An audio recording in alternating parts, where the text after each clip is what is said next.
Welcome everyone to the L7C podcast. And today we got another special collaboration episode. For the first time ever, we got the NBA expert, Evan Debo, doing a pod with the NFL expert, the executive producer of the L7C podcast, Justin Ackendale. How are you guys doing today? Justin, welcome aboard. I'm doing great. I'm so glad I get to come on here and talk about the NBA, the National Basketball Association. Oh, some other things I want to call it, but I'm not going to say it right now. Listeners can't see, but he's equipped and he knows the pod. He listens to the pod. He edits the pod, obviously, but he's equipped with his Cavs gear on today too. So we appreciate you in this, in spite of all of our losses and like 4 and 6 in our last 10. You're still rocking out. We appreciate it. Yeah, y'all been bullshit. Yeah, they said maybe but it's okay. All right, but we'll get to the Cavs later on. But let's start with the day of recording. It's 4/11/2024. The regular season is about to end. The play-in is about to start. So let's just go through some seeding. We'll start off in the Cavs side in the Eastern Conference. And Evan, the number 1 seed is the only thing that's really, really sewed up, and that's the Boston Celtics. Yeah, they've just been running away with it. I mean, it's been impressive. I started to think a little bit last night, in terms of, every season is categorized by who was the team of that season, right?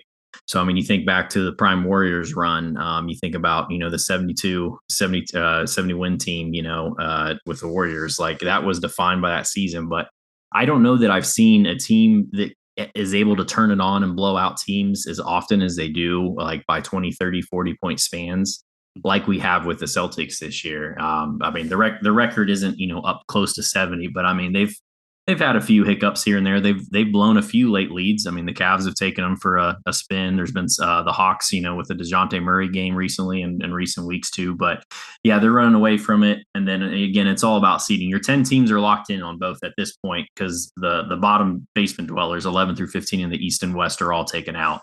So, particularly you're looking at 2, 3, some combination of 2, 3, 4, and 5 is still in play to either get the 2 seed or the 5 seed. So it's entirely all over the place. And then obviously the 6 through 10 slot, 7 through 10 slots you're playing. So let's just run through Celtics in this order. As of 7:47 is the Knicks are playing the Bucks. We got Celtics, Bucks, Knicks, Cavs, Magic, Pacers, 76ers, Heat, Bulls, and Hawks at number 10 is your current order. So, gentlemen, that's a slate. Let's just go ahead and open up on just any kind of thoughts on teams. I know we've had some kind of thoughts in the chat leading up to this game about just kind of the run the Celtics are on. But where do you see? And let's throw it to our guest to start things off, if you don't mind.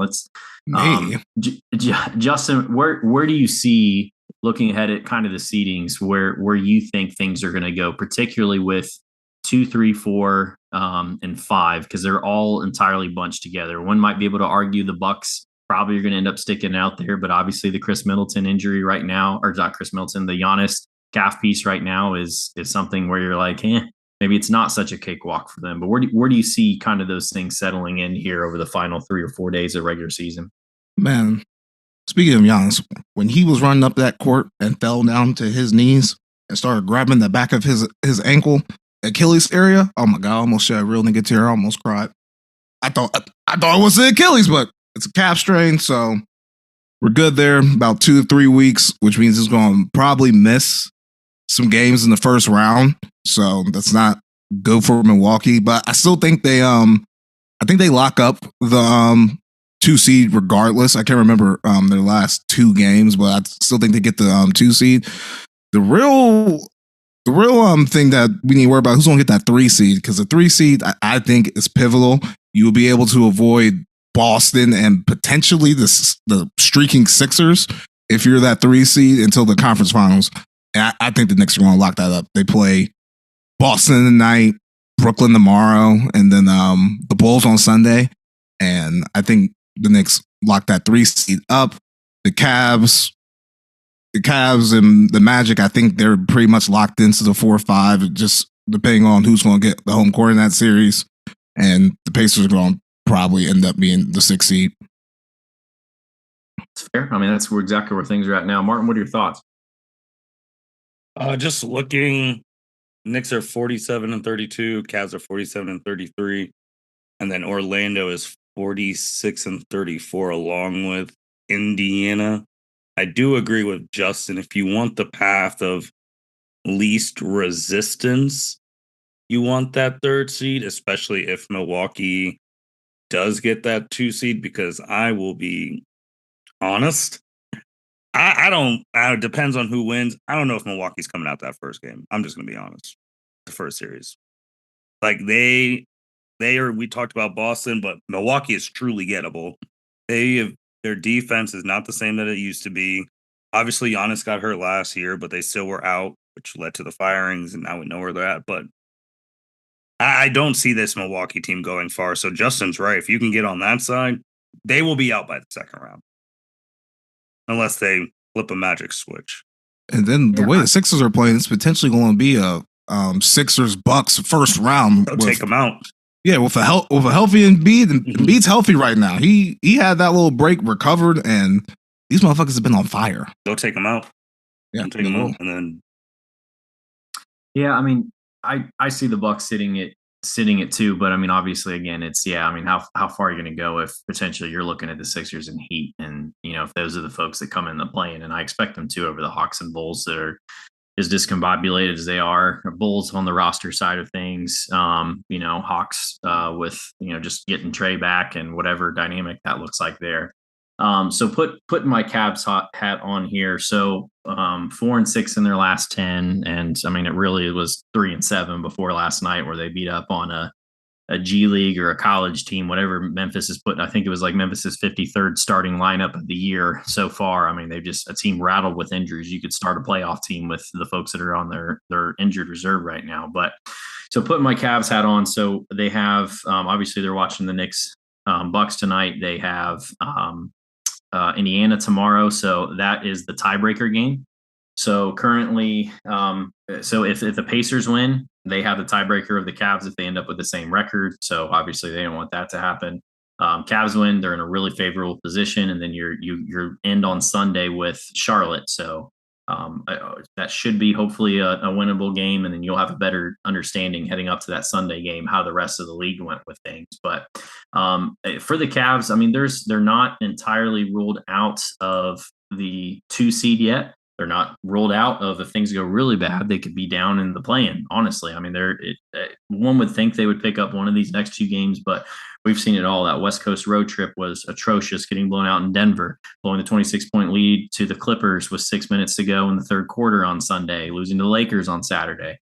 A lot of that has to do, obviously, with Donovan Mitchell coming back from the orbital bone piece and the mask and the Batman and all that kind of jazz. But the knee, you really see he's not getting lift on the shot.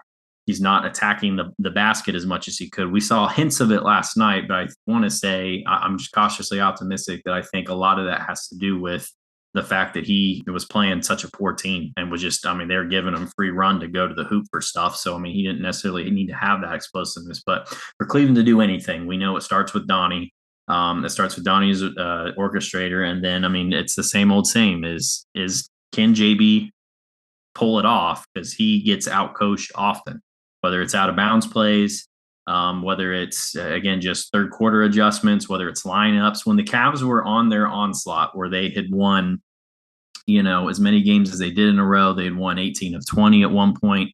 Obviously, with Garland and part of Mobley out for part of that run, is they were a pick and roll heavy team.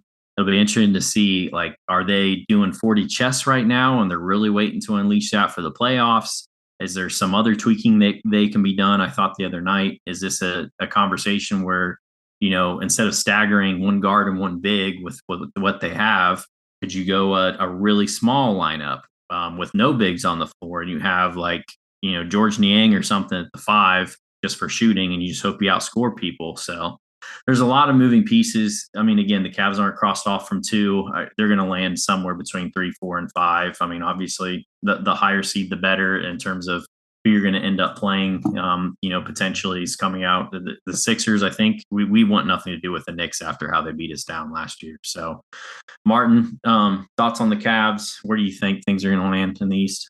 I do think they'll be stuck with that 4th seed, unfortunately.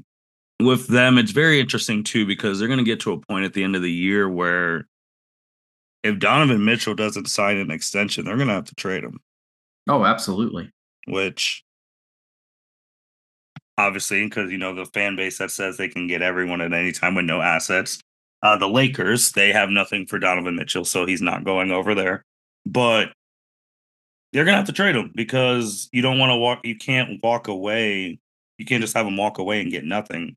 You do have a comparable team, Garland, Twin Towers down there, but he's the most explosive player on the team. So if he's leaving and he's going somewhere, you got to get something for him. I don't care if it's some first-round picks or something. Just don't let him walk for free. Justin, I think before those things happen is unless it is a second, unless there's no answer for how the next 2-3 weeks go. And just let me know if you see it differently, but there's no answer for how the next 2-3 weeks go. Anything less than a first round playoff series win, JV Bickerstaff is gone. I mean, does anybody see it any other way? No. Yeah, you're probably right on there. And shit, they have to play the Magic. That's gonna be a tough series. Like the Magic play team of the year. Yeah, the Magic play defense. They have wing defenders fucking everywhere. Like shit, that's gonna be tough. But the Magic are so. The thing about the Magic, and I pulled up a little bit of cleaning the glass stats on this one. A phenomenal website, but for looking at lineup data and those kinds of things. But the Magic are just so long. And I mean, we really have seen, you might have a defensive player of the year in Jonathan Isaac if he played the whole year. I mean, that's been the story of his career, is just the injuries he's battled. I mean, we saw a little bit in the bubble because he did have some playoff experience when they were first round exit in the bubble year. But so interesting enough, the Magic's top 2 performing lineups. Would you either of you be surprised if I told you do not include Paolo Banchero? I will be shocked, yes. Because that is true. So Cole Anthony Black, Joe Ingles, Jonathan Isaac, and Mo Wagner.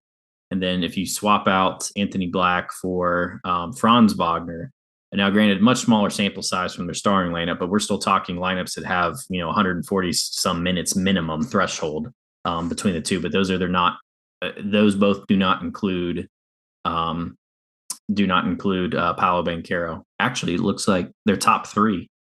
So they're top 3 performing lineups, and they're putting out over 119 points a game with those 5 per 100 possessions. So, I mean, it's just, they're so versatile. They're long. That's not a team that, I mean, we've got a little bit of length to us, but I mean, I think we struggle there. So, I mean, again, I don't want the narrative of New York beating us down twice. I'd rather for it to be someone new, and JV didn't cut it. And if that's the way it goes, it goes. But I think the Knicks are absolutely in our heads. I mean, how can they not be after last year? And especially with them adding OG Anunoby and adding Dante DiVincenzo and the bench firepower too with Bogdanovich and Alec Burks.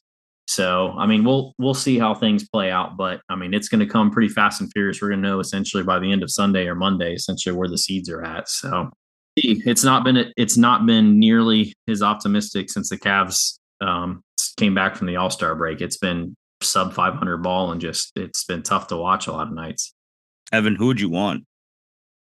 Who would I want to play? No, coach. Of those 3, no, I'd want coach. Of what? If Bickerstaff gets fired, who do you want? That's always $1 million question, because we always recycle folks, right? I mean, you always see there's, you got Mike Budenholzer out there still. You've got Terry Stotts, who lasted like a week as the assistant in Milwaukee to start the year. So, I mean, those are household names. I hate when blog boys bring up like almost 80-year-old, I feel like, Mark D'Antoni, like that dude. No, he's not. He doesn't have it anymore. So, I mean, there's high quality folks on vet benches. You always look at championship caliber teams and who's there. The Jordy Fernandezes of the world, those kinds of things. So, I mean, there's going to be movement in other places too. I mean, there's not just going to be one coach fired. So, I mean, again, is there opportunity elsewhere if somebody, gets moved on? Those kinds of things. So, I mean, I just think it's at a certain point, it's a cultural piece, and you've got to change something, especially when it comes at, hey, listen, we gave up the farm and like my future grandkids' farm, who's not even here yet, to have a farm for Donovan Mitchell, and you can't let him walk, and you've got to start pulling some different levers before you get to he's going to walk, or we've got to trade him and get something back at 75 cents on the dollar we spent. So tell me how you feel about this. Would you rather have Garland or Donovan Mitchell? Because after how the Cavs played in January with only Donovan Mitchell and essentially Jared Allen, that was the best. That was the best I've ever seen them play. So yeah. I would probably look into trading Garland. Honestly, and there's a lot of value. There's a lot of value for Garland. Like Orlando would have. There's teams around the league that would give up a lot for him. But I mean, that's the struggle for me. Is he's had issues so far staying on the court. He's such a pure shooter. He's definitely shooting way more this year. We've seen it in spurts. I mean, it's tough. I mean, I think with the established commodity, exactly, Justin, is Donovan Mitchell. If you're telling me today you can only pick one, I think we got to pick Donovan Mitchell, because we know that he's one of, like, air quote, that dudes that could just go out there and get it. I mean, any given night. He's a 3-level scorer. He's made huge strides defensively. He's physical.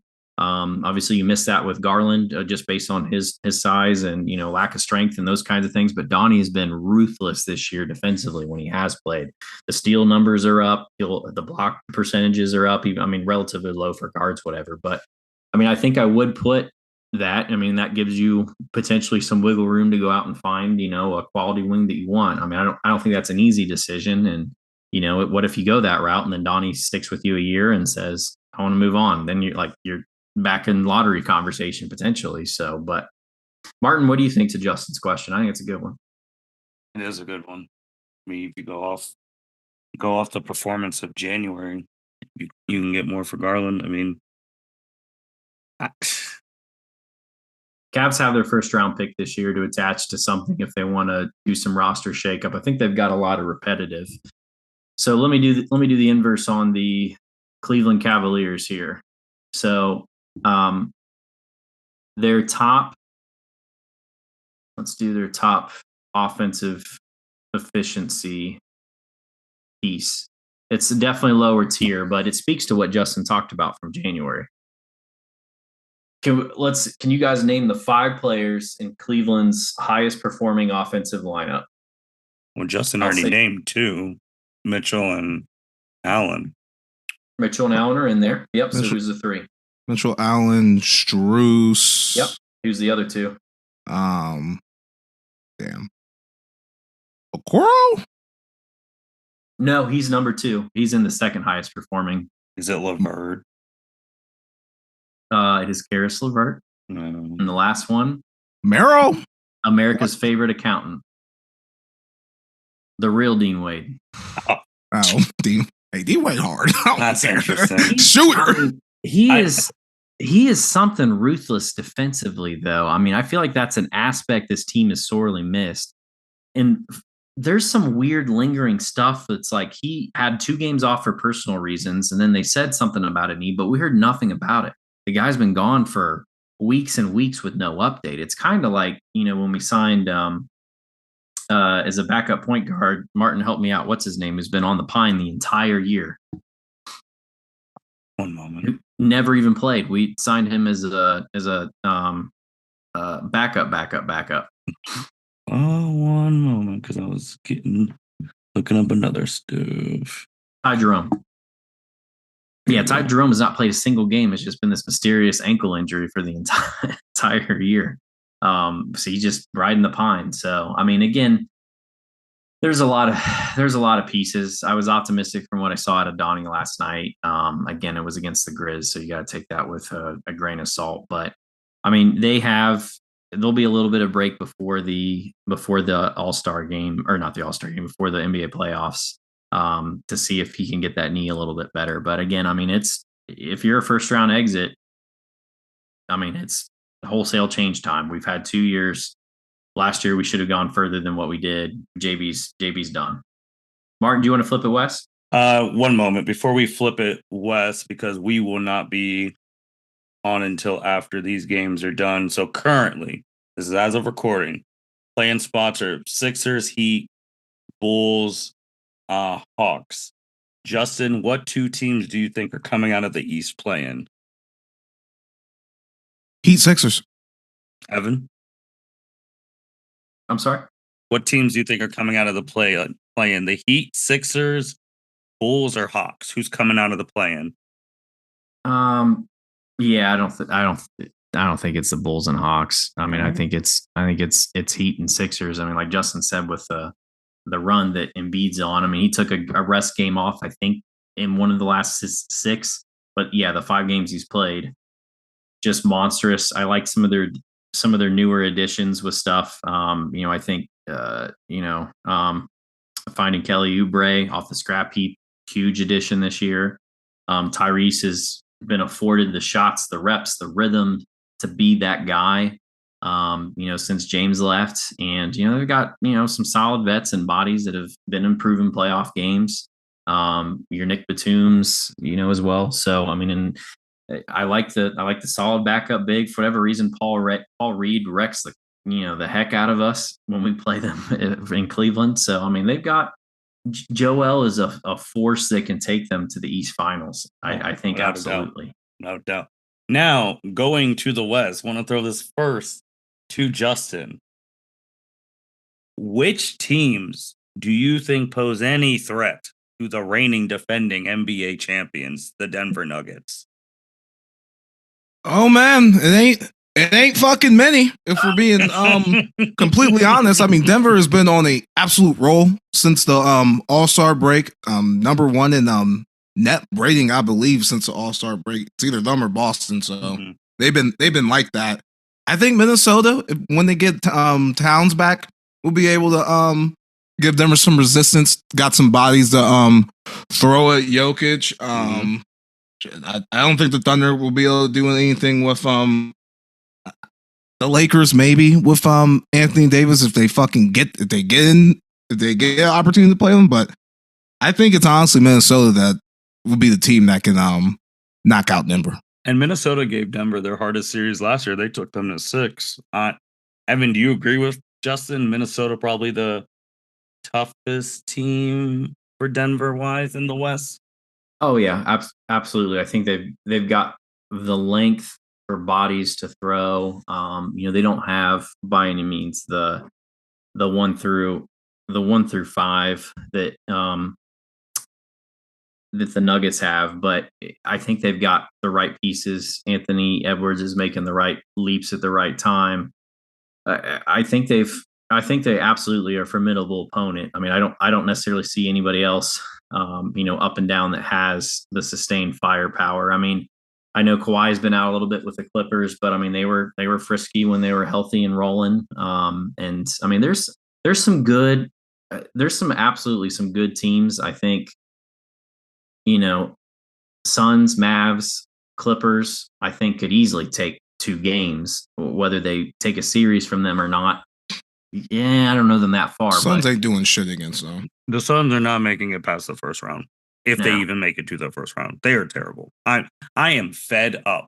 See, preach. I am fed up with the Phoenix. And Justin, I know you like him a lot, but I'm fed up with Kevin Durant. I don't like him a lot. I love Kevin Durant, but fuck, I don't like the Suns. I'm so fed up. The fact that you have one player who is gone for 60, 70 with Devin Booker, and then you have one of the best players ever in Kevin Durant, and then you have Bradley Beal, who's been hurt. You have the number 1 3-point shooter in the league right now, freaking Grayson Allen. Which is wild. And you're stuck at the 7th seat, and I don't see you leaving the play-in. Spoiler. So I just besides the Thunder run and the Warriors run, everywhere else with Durant has just been first round disappointments, and I don't think that changes. So I don't think they're a threat unless they have a big coming to Jesus moment. Are they going to make one of these teams? Is not leaving the play-in? Suns, Lakers, or Warriors? Isn't that wild? Oh, and the Suns are one of them. They're not making it. I can almost guarantee that they're not making it out. Suns, Lakers, Warriors, and again, it's about seeding. So I mean, it could be down. I think if the Suns are playing the Kings, and I think the Suns could take a game from the Kings to get that 7 seed, and then it's loser plays, not the 9-10 winner. Man, Nurkic can't do shit with Sabonis. Yeah, they got Sabonis. I don't. Also, it's weird too that the Kings are. I mean, but again, they're. And the Kings are so injured. Evan's kind of right. Without Herter and Monk there, they do lose a little bit of firepower with the missing. So the Suns might squeak in. Fucking Booker or fucking KD drop 50 or some shit. The other piece is I mean, I think they get in. Look how much little separation there is between Kings, Lakers, and Warriors. So, I mean, because the Kings continue to slide. Well, I mean, they're 5-5 in their last 10, but let's just say, they finish their last 2-3 games here and on the back end of that, they're 1-2, they're, they're 0-3, whatever that looks like, is they could suddenly be in the 10. And then now you're talking a 1-game playoff with Suns and Lakers or Suns and Warriors. And that's a much different conversation. I do think the Suns lose that, but if that's your matchup, yeah, I mean, I think you're a Devin Booker 50 piece away from, all right, goodbye. So, and then they're in and they're playing the T-Wolves. I'll tell you right now, the NBA don't want the Suns in there. Out of here. Are you saying conspiracy, Martin? Absolutely. It's not even conspiracy. Yeah. Justin knows from NFL podcast ratings. They want the Lakers and the Warriors in the playoffs. It's not hidden from anybody. Do I want them? Not particularly, because the Lakers, they piss me off. They just do. And then because you don't know lately. What you mean? Okay, lately, but then when that time where it all just crashes down, they are terrible. And then the Warriors, I don't think they're going to do anything, but the league wants them in. It's going to happen unless the other two teams are just like, no. Unless they show some pride, which I don't think they will. Go ahead. Because right now, Lakers and Warriors, they're 9-10 right now. This is right now of recording. This obviously can change, but they would have to play each other, which means one of them is going home. And then, which I just feel like that's going to change. Someone's got to win and lose some games, man. I'm telling you. I mean, well, shit. If the Pelicans lose their next 2 games, yeah, and the Suns win theirs, they're in the play-in, and the Suns get the 6th seed. That is true. That could switch things. That could change things. Then you got the Suns, and because the 6th seed right now will play the Oklahoma City Thunder, and then we're still waiting on the play-ins, and then we can't talk about the West without talking about my Clippers now. So y'all are going home. Martin, can I interject to add to Justin's point real quick on go Pelicans? ahead. So Pelicans' last 3 remaining games. You want to talk about most impact here? Mm-hmm. Pelicans play the Kings, they play the Warriors, and they play the Lakers. Technically, they're in the playoffs right now. Those are all playoff games. They literally control their own fate there. So I mean, I don't know what to make of them. I mean, you'll get some frisky stuff, and then you'll get a weird thing where Donovan Mitchell's not even playing, and we go down there and we're dunking on that king cake baby for 4 quarters and drubbing them out with Zion and Ingram and everything else. So you just can't. That thing's creepy. I got to bring up king cake baby at least once a podcast. But yeah, Martin, go ahead. Let's transition. No, I'm just saying. I mean, we already have one thing is already set, automatically set, and that's the Clippers and the Mavericks. They're automatically going to play each other. Yep. In the first round. Luka has owned the Clippers. Obviously, if you've listened to this podcast, the Clippers have been a pun of a lot of jokes on here. And I know we talked about dangerous teams, but Justin, I know you talked about the Lakers clicking.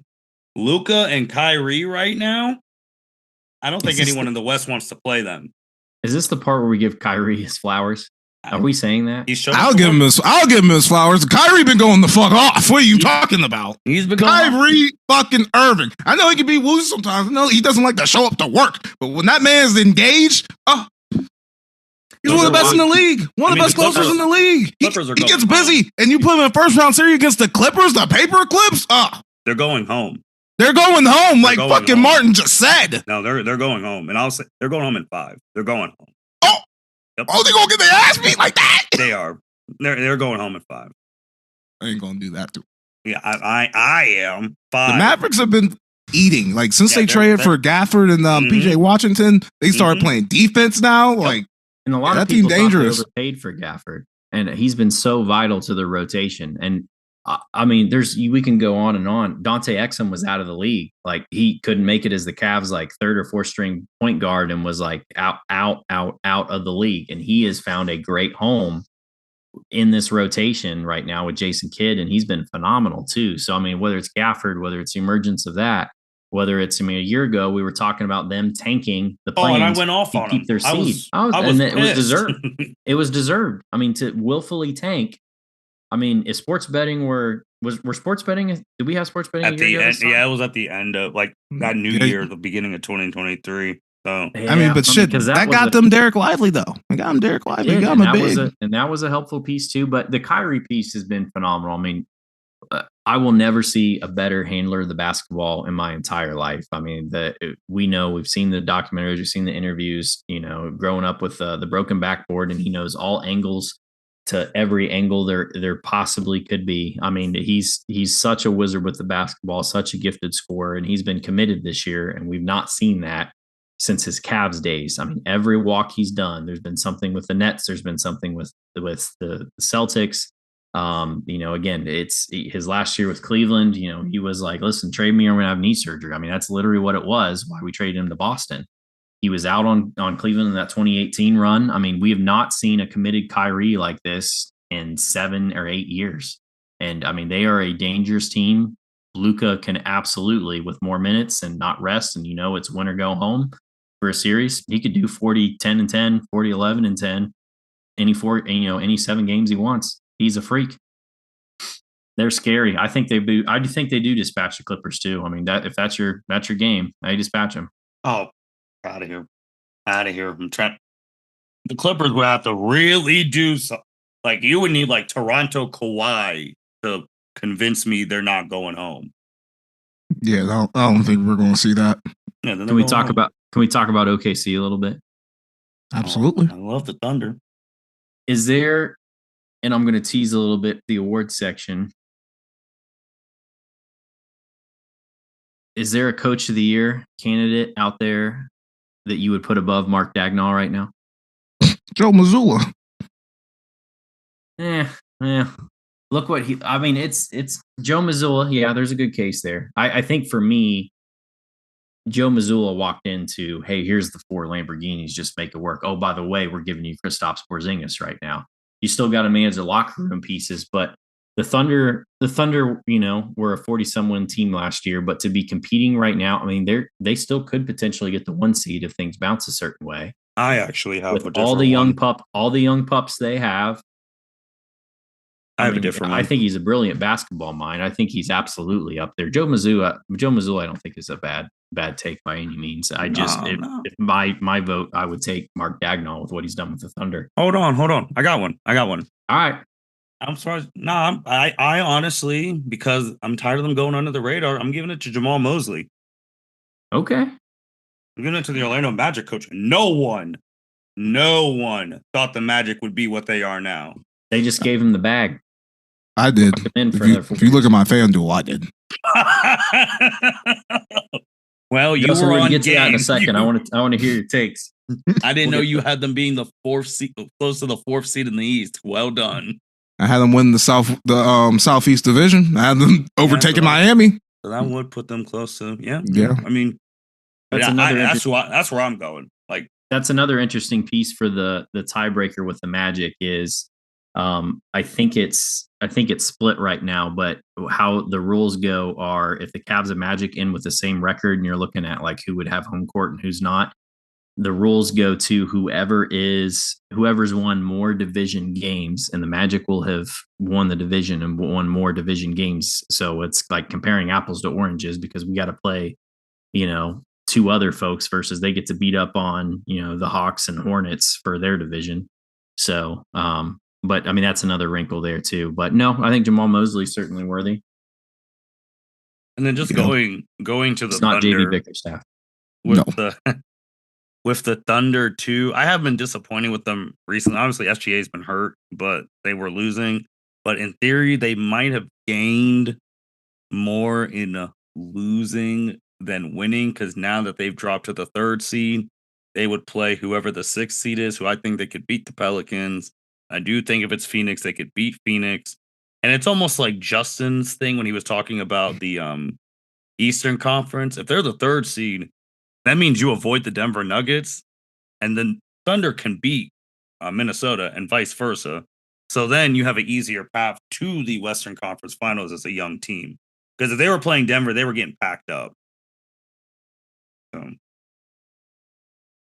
Justin, what do you think? Yeah, I totally agree with you. Slipping down, kill their SGA fucking MVP tickets. Yes. But you're absolutely right. Sliding down to that 3rd seed keeps you away from the Nuggets since they decided they wanted the number 1 seed for some odd reason. After All-Star break. Yeah, keeps you away from them. So you're potentially playing the Pelicans or the Suns. I like it better if the Suns get that 6th seed against the Thunder. Honestly, the Pelicans might be able to give them a run. That's a young, hungry team too.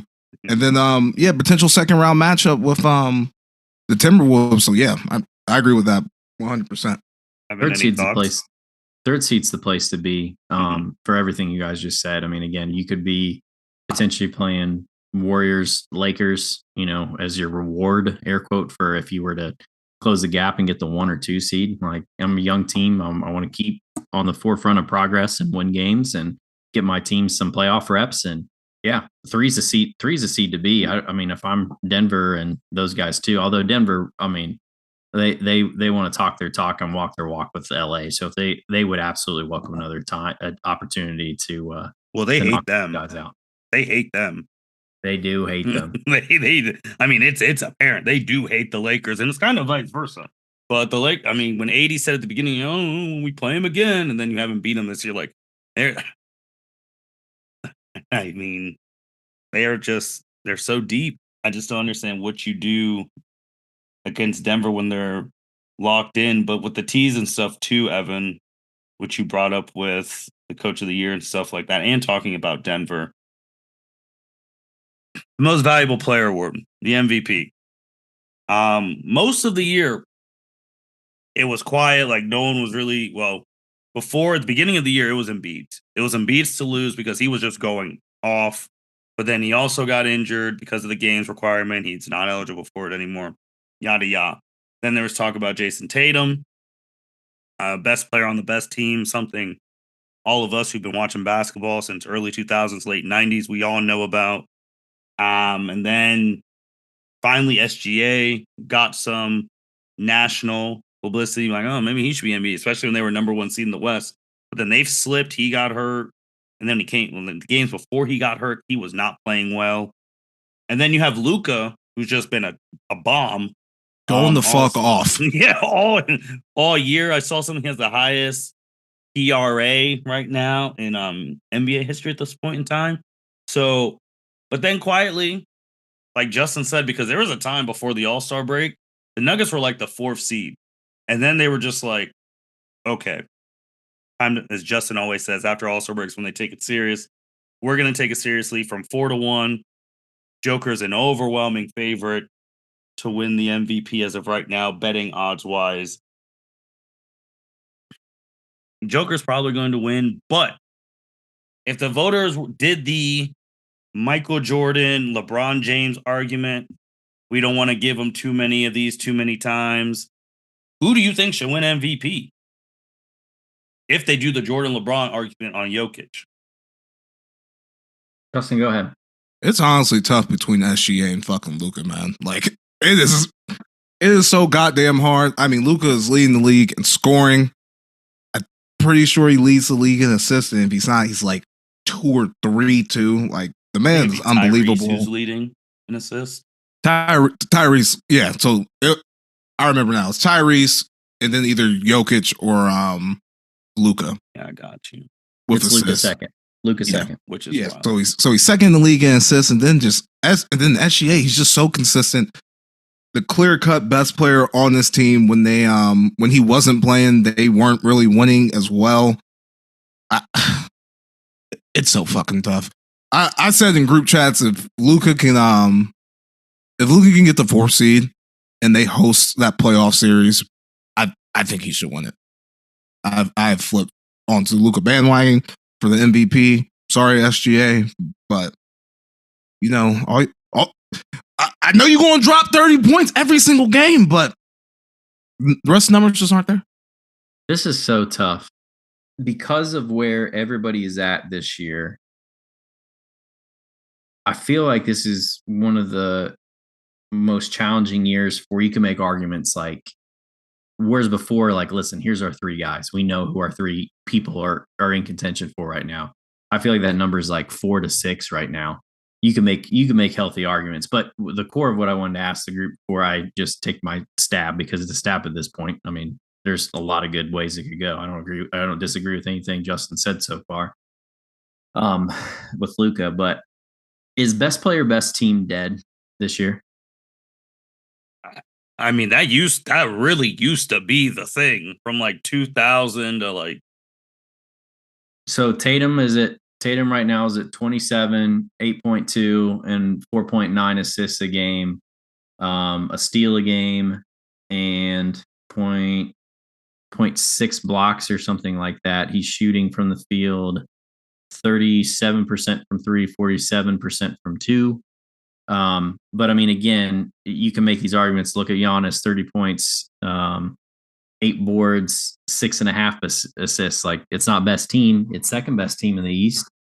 And he's got better numbers than Tatum across the board. You know what I mean? But he's got, but best team, you know, you're going to take a step back in some of these categories because you have some good performers in other areas. And then you've got your dogs out there. You've got Luka and Shea and Jokic.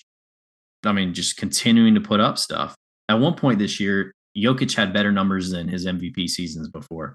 I haven't done a comparison in the last like 30 days to check, but whew. Justin, any thoughts on best player, best team? Are you out on that topic this year? I think it's been done after a Westbrook MVP. Yes, that was the change. That's a James Harden MVP season. I think that's been dead, and it's just a lot murkier trying to figure out, you know, who the MVP is. There's not really a set criteria for it. It's just, you know, you watch the games and the people who vote for it pick the MVP. I would say with Westbrook, even though I do agree that was the shift, because before that obviously was Curry and the Warriors were the best team in the league. The Thunder were one of the best teams in the league. Obviously the Heat, LeBron teams, the Bulls, Rose, LeBron, Kobe, Dirk, Nash, Garnett, Duncan. Like, these are all, if you go through, these are all people who've had like one of the best records in the league. That Thunder team was not one of the best teams. It was like in the middle. They still made the playoffs, obviously, but Westbrook like did something historic. Yeah, he did something historic. He averaged a triple-double, plus the media storyline of the year after Durant left you, what did you do? You averaged a triple-double, first one since Oscar Robinson. And you had a lot of MVP moments. He had like the game-winning shot. He had like when he had a triple-double one game, like a deep 3. And I honestly think when you were talking about SGA, Justin, that's what hurt him. He averaged 30, and he's my favorite player in the league right now. But he never had like an MVP game. If you like, he never had like he just had 40, but like regular season, like a 45, 10 and 8 game. He had really one of those games where he is just absolutely unstoppable. Yes. Like, there's just no fucking answers for him. Like, Ant-Man on Monday dropped 50. He dropped 50. Fucking Luka in that game at Atlanta where he dropped fucking 70. There's just like, sometimes these MVP performances over the past couple years, there's been some games where these players have just looked absolutely unstoppable. And SGA has not had a moment like that this season. You're absolutely right. And when you're doing it, and the unstoppable thing too, just to add on that, because it's got to be games that matter, man. I'm sorry if you're doing this stuff on like NBA TV. That it's different when you're doing that on the ABC Saturday Showcase. Everyone knows Curry won that MVP when he hit that bang on the Thunder, Saturday night, ABC. Everyone knows that was the moment. Everyone knows. So it's also those things too with like the national media game. We talk about that on college football with the Heisman. If you ain't doing it big on those big national TV games, you ain't winning the Heisman. That's true, but you do have to get fat.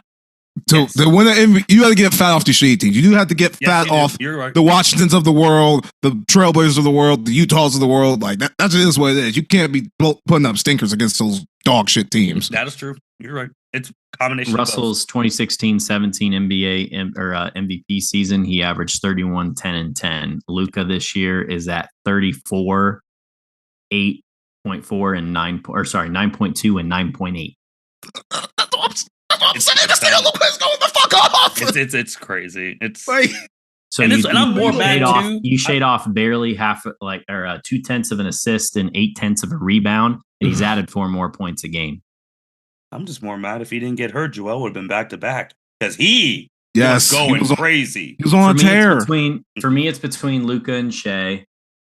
It's a slim margin, but Shea has the better record, and I feel like that matters to a point. And I don't see Jay Williams is phenomenal.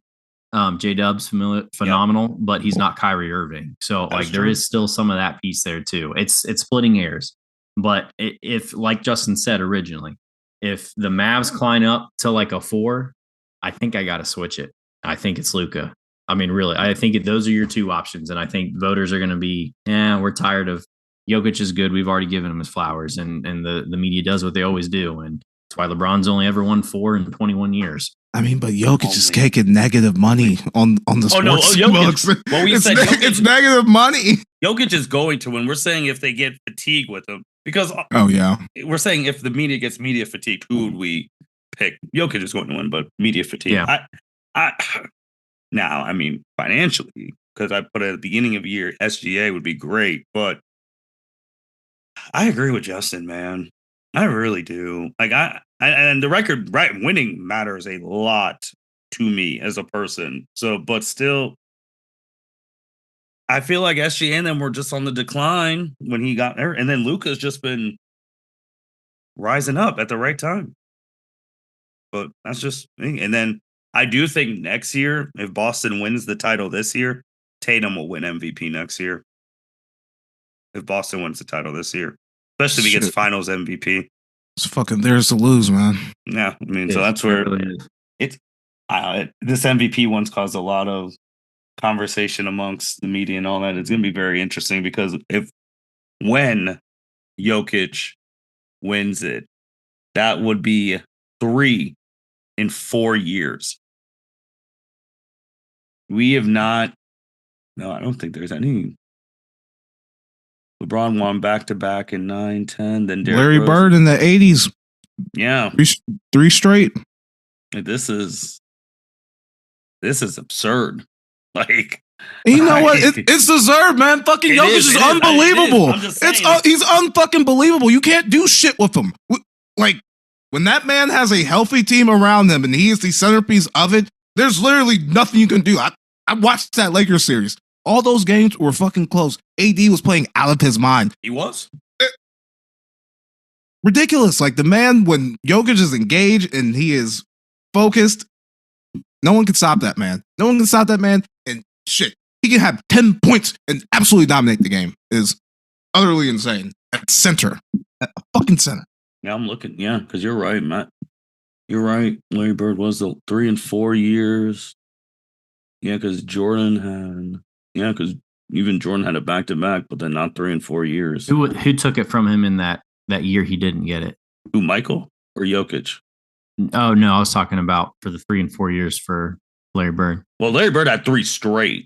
Oh, okay. I thought you said 3. No, he had 3 straight. Who got the one after him? Why didn't he get 4? Who took that? What year was Magic that? Johnson. Oh, yeah. It went Larry, Magic, Michael, Michael. Isaiah? Nope. Isaiah never won. Charles Barkley. He never won? Yeah, Charles, Olajuwon. Charles shouldn't have won in 93, even though Charles won in 93, yeah. He shouldn't have, but it's okay. What was Larry's years? 83, 84, 85?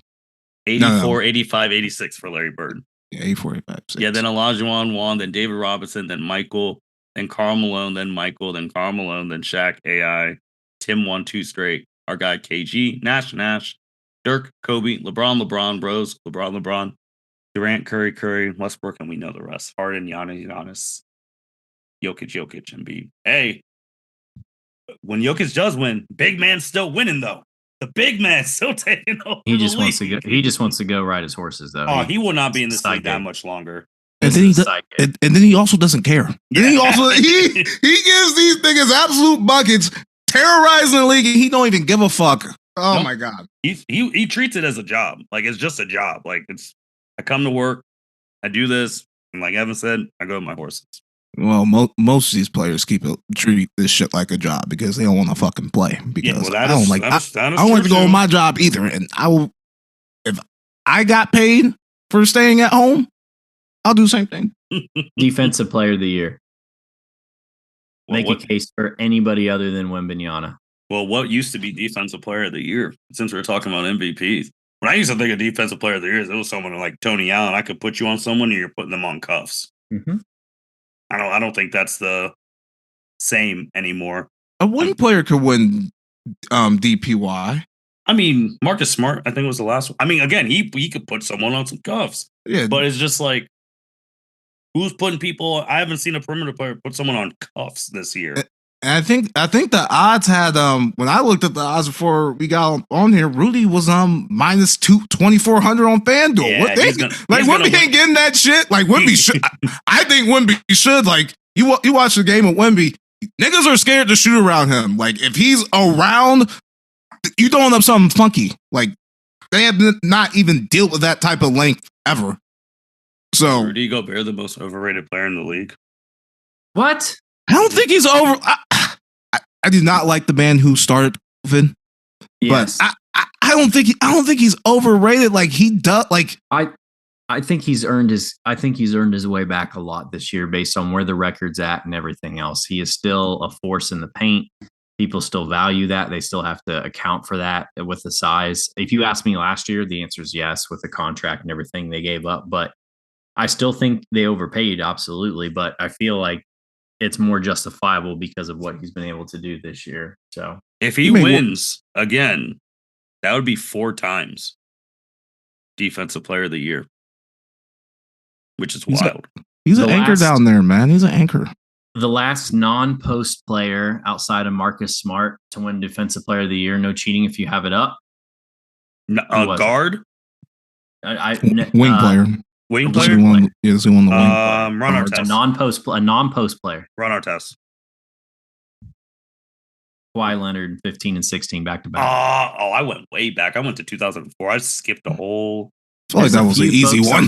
And I'm really surprised I forgot he won that. Like, I honestly forget Kawhi has awards besides Finals MVP. If you gave me like 30 guesses for some of these years, I would never get some of these names.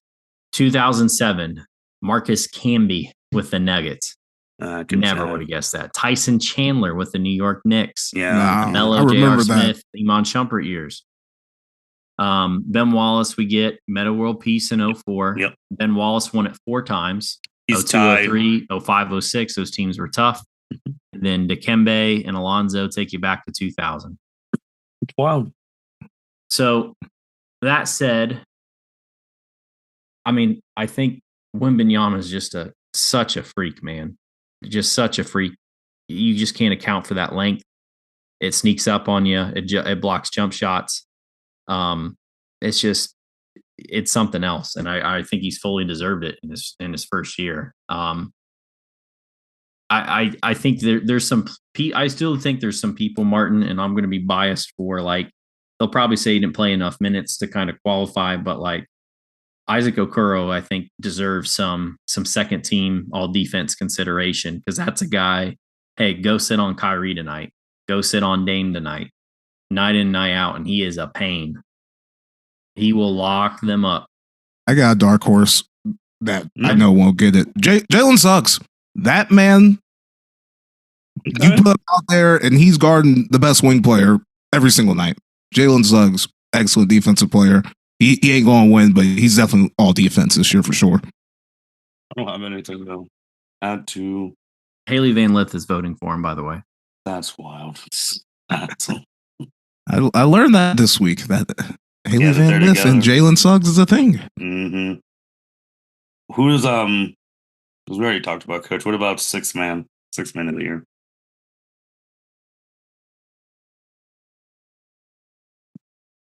The odds say Malik Monk. If it was up to me, I would say Nas Reed, just based off the fact that he said that he wants that shit and he gonna be trying to get that shit these last 2 games. I'm going with Nas Reed. No Russell Westbrook? No. Okay. He just said there's no one who could come off the bench like him and provide what they provide. And since he's been back, Clippers have been clicking. He definitely brings something to the table. I like Russ. I do. He's not going to win it. I got to give Karras some love for all the different lineups the Cavs have had and what he's been able to do. He's had a much better year from last year to this year. We've spot started him when Garland or Mitchell's been out. He's been a phenomenal distributor. He's had a number of double-digit assist games. But that being said, I mean, I'm right there. I think Malik Monk's missed too many games, and I mean, Nas Reed's surely blown up the Cavs multiple times off the bench. And I mean, yeah, like he had that one game, he had 5 or 6 threes, 30-some points. Like, I mean, he's just a freak. Like in terms, he's just a physical presence, incredibly physical presence. He's like, I wish Cat could have his mentality and how he approaches the game. He's got the size, he's got the work ethic, he's got the shooting, and then he can go in and get some boards and stuff for you too. I mean, I would love to find a way to get him on Cleveland as a backup for our bigs or 6-man competition. But yeah, I've got Nas. So speaking of defensive player of the year, because it's kind of funny how I know he's different now, but Dwight Howard had 3 straight. And it's still wild that he did not make the 75 team. That's absolutely crazy. Dwight Howard won 3 straight defensive player of the years. Martin, where are you going? I'm just mad. I didn't see that. I'm just like, and he did make the top 75 team. Just looking at these defensive player of the years. They don't fuck with him. I know that's very simple terms. The NBA do not fuck with him. They do not. And I'm just looking at these. I even forget Giannis won in 19 and 20. That is crazy. Well, since we have reached the end, and since this is a mix between the NBA and NFL, we will bring one of Justin's segments to end the show. Oh! Winners and losers. So my God! Evan, it is pretty simple. It's become the new thing on the L7C with these sports ones. So Evan, you just pick a winner and a loser. You can keep it to NBA. It could be a player, team, or you can just do anything in the world of who you think's a winner, who you think's a loser. Explain why, and then that's how we end the show. Well, I guess I should probably start off on the NBA side of things. So winners and losers. I think, man, it's tough. There's so many different ways you can go with things. I'm going to start with a loser first. And I mean, literally, it's just so sad to see I want to go loser Memphis Grizzlies with the injury report this year. I mean, you start with a jaw. You knew it was going to be uphill with a jaw suspension for 25 games. He comes back. He gets injured, right at the new year. And I mean, across the board, Triple J, Marcus Smart. I mean, they were bound to be a competitive, gritty playoff team. They're bottom dwellers, and I couldn't name you like more than 4 players on their roster last night heading into last night's game. Probably would have gotten Jake LaRavia, probably would have gotten Gigi Jackson, who's been phenomenal, maybe a couple others, but that's my first loser looking back at the NBA season. Do you have a winner? Do I have a winner? Mm-hmm. I have to go back to back that quick. Oh yeah, you just let it. You just go through all your stuff now, and then. Oh, okay. Well, I won't take as much time then. So, other winners and losers. Right now, I'd say, and this will transition a little bit to another loser. I'd say right now is NBA officiating, and I want to get Justin's take later on some of the changes we've had and from his perspective on that. But there's been this weird offense has just been so empowered to be overpowered. I mean, there's no legal guarding positions anymore. You can have a straight, you'd be set above the the arc and stuff defensively, and then you'll have somebody like side swipe you in the lane and chuck up a shot, and they're getting 2 free throws. That was like the first half of the season, and then like since the All-Star break, you've got all these games with low free throws. We had 2 total the other night with Boston and Milwaukee, 2 for the entire game. It's the first time like ever that Boston had no free throws that entire night. Like there's got to be a lot of changes come with some of the NBA stuff. There's been way too. I mean, another loser is this hanging on the rim rule this year. Jared Allen almost got called for it again last night. They kind of backed off a little bit, but if you still have a guy underneath you after finishing a slam, you've got to wait for him to clear before you can safely come back down. We shouldn't be teeing people up. So it's a messy piece, but that's another loser for me. Another winner this year. Obviously, from a record standpoint, Boston Celtics, Oklahoma City Thunder, San Antonio Spurs, another winner for literally winning the alien sweepstakes with Victor Wembanyama. I've told you guys I'm buying the stock. I'm putting away the cards for 15 years, and I'm going to cash in here in a little bit because it's just easy money hanging there. So those are my NBA season off the top winners and losers. Justin, you stay in the NBA or are you going somewhere else? I might bounce around. I'm gonna go a winner. South Carolina women's basketball. Okay. Undefeated season. Mm-hmm. The America really thought that Iowa was going to win the revenge game against the South Carolina Lady Gamecocks. I mean, just absolutely ridiculous thinking from everyone in America. I gotta go back to college basketball, back to women's college basketball with my first loser. That fucked the officiating crew on that Iowa UConn game. Oh, brother. Martin, you said it was rigged. I personally just think that the ref, I mean, let's be real, it was a clear foul. But I just think the ref forgot the time and situation on the court and just called it. And he's probably kicking himself for doing that. But we all know you don't call that in that type of situation. That wasn't an offensive foul. It was, but you don't call that there. You don't call that. That's just marginal. It's just marginal. That's just my take. And then another loser.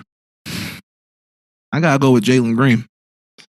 My man's has been eating. I think young man's has 3 kids on the way. I know one for sure, but I'm pretty sure there's 2 Instagram hosts claiming that he got knocked up too. So just bad stuff. Jalen Green's really regressed this year. I think Brooklyn didn't Brooklyn at the deadline try real hard to try to acquire him? I know he's been absolutely eating since he has gone off since him having since Sengun got hurt and all his baby mamas got pregnant. Yeah, he needs a new deal. What about women's basketball in general? I'd like to add that to my winners list. I mean, I just in general, women's college basketball. I mean, we know the players. I mean, we obviously know the big names. We know the South Carolina names. We know the Iowa names. But like, then you go down and you think about Ohio State's run, with JC, and you think of Stanford with Cameron Brink. I mean, you can go on and on and on. I mean, it's been a phenomenal year and ceiling raiser for those casual fans who have never watched women's basketball before. Oh, Justin, you can keep going. I'll have stuff to say about women's college basketball when it gets to me. But if you have any more, Justin.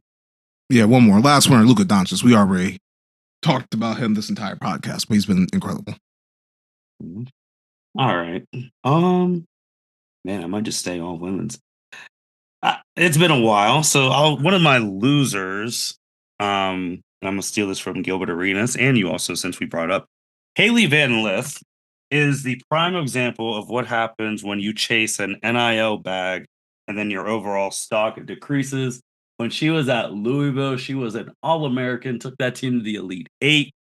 A whole bunch of things. She transferred to LSU, very regressed. And then she had the worst possible nationally televised game that everyone saw on TV against her in Iowa. And she is actually a really good player, but she was just straight garbage.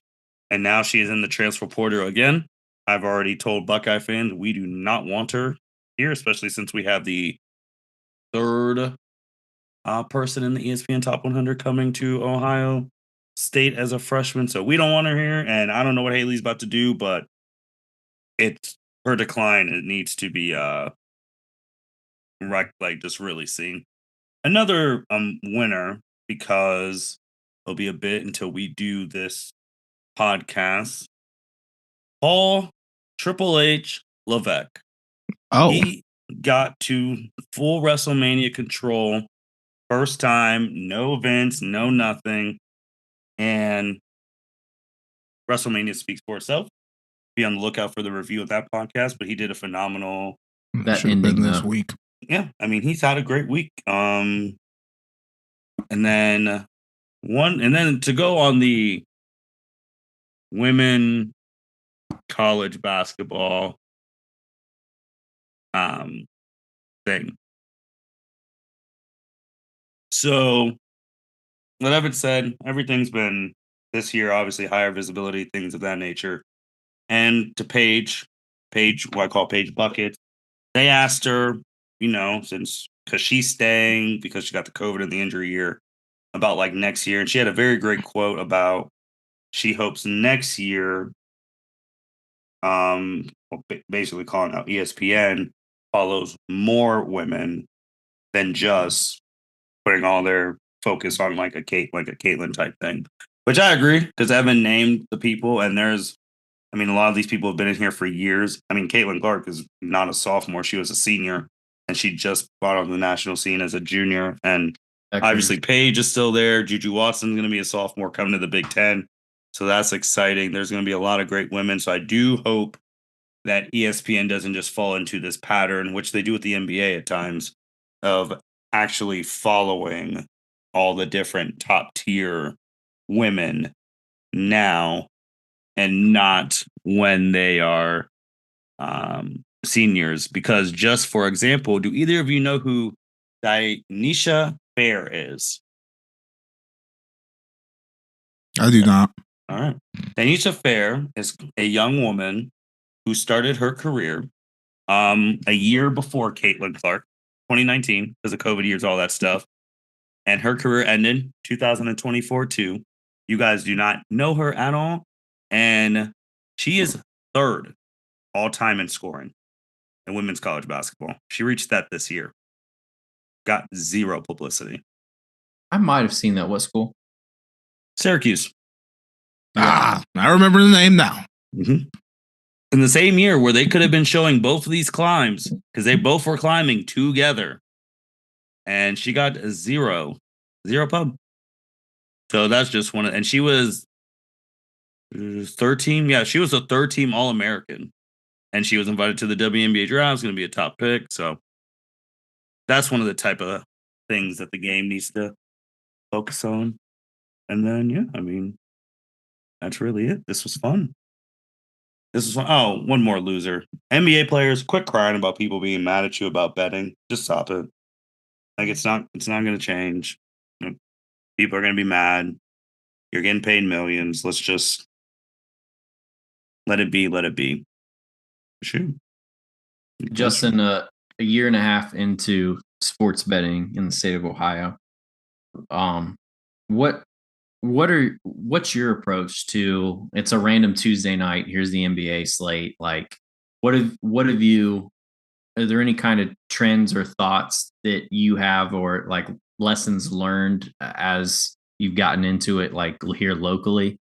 From we had threw out in the chat the other night, about Oso going heavy on Wemby blocks. I'm like, well, that seems super obvious why I've been doing that. So, but what's your strategy? Are you doing spread straight up? Are you doing a lot of combos across games? Are you doing a lot of stat pieces per game? You'll see a particular matchup and be like, yeah, I really like this, how this is going to play out. Such and such is injured or coming on a back-to-back. Like how far do you get into it? And, just kind of what's the status in your eyes on kind of where things are at a couple years in?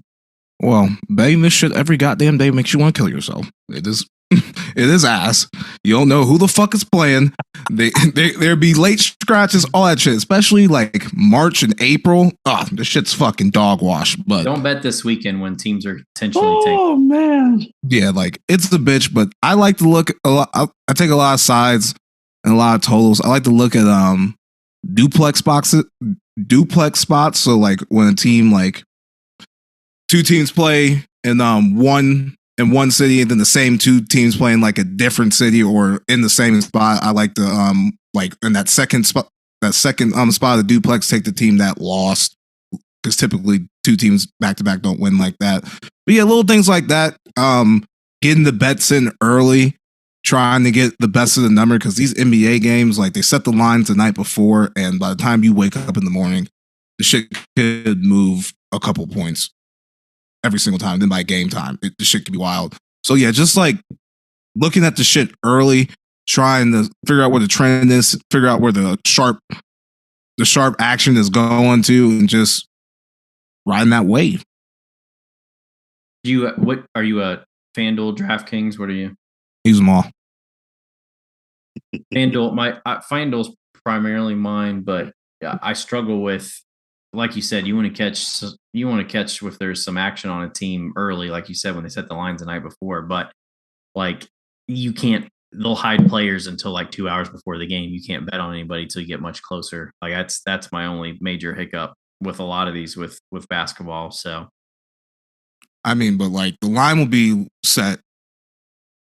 All right, for example, I bet on the Knicks this morning. That's a smart bet now.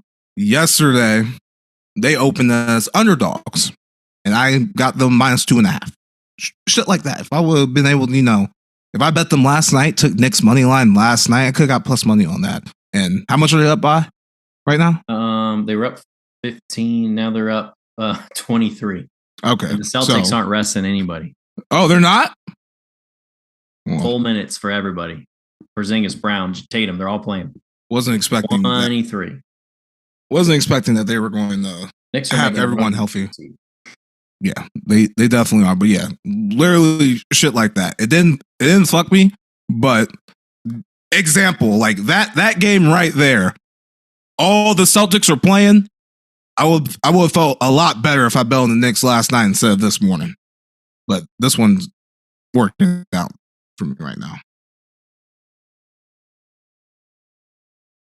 Then Knicks finish up with easy Nets and Bulls after this. They could easily go 3-0 if they polish this one off.